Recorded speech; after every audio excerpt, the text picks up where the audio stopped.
But I'm surprised that they didn't interview Arthur Idella, who is on permanent suspension from Sid and Friends in the Morning, for the most stupid statement he made the other day. He's an educated man.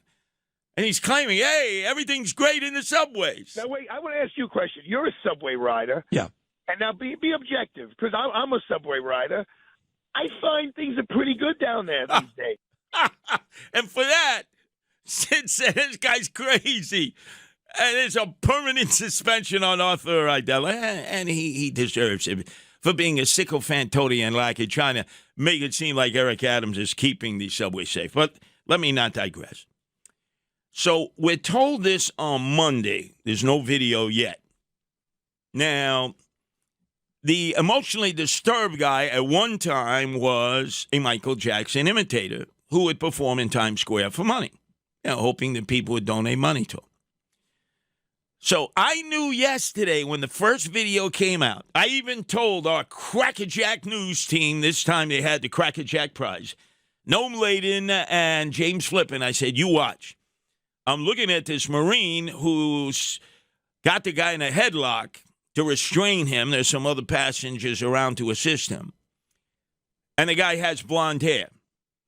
I have no idea what the color of his eyes are, but if they're blue eyes, oh boy, that'll make it even better for all those who want to vilify white people and claim, hey, maybe he's a proud boy. Maybe he should have been one of the four, should have made it 5 of those who have been charged and found guilty of sedition in Washington, D.C. That's the other lead story. Though probably many of the demonstrators who appeared supposedly interested in this homeless guy, they never were before, but now they were instantly so concerned about his welfare for all these years. He's been living in the subway, roaming about, emotionally disturbed, and the city nor the state did anything about his plight and other people's plights. But let me not digress here. So now that we see he's a white retired Marine, blonde hair, probably blue eyes. I don't know if he lives in Queens or Long Island. We still don't know his name.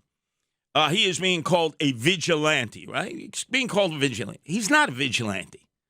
He didn't go out there looking to choke somebody out. Let me tell you something. If you were, the moment you got on the train, you'd be running into maybe 2 or 3 people a day who are so emotionally disturbed, who are so schizophrenic, that it would almost demand that if you had a vigilante mentality where you wanted to be judge, jury, and executioner, boy, you would find more than enough targets. So in my mind, he's not a vigilante.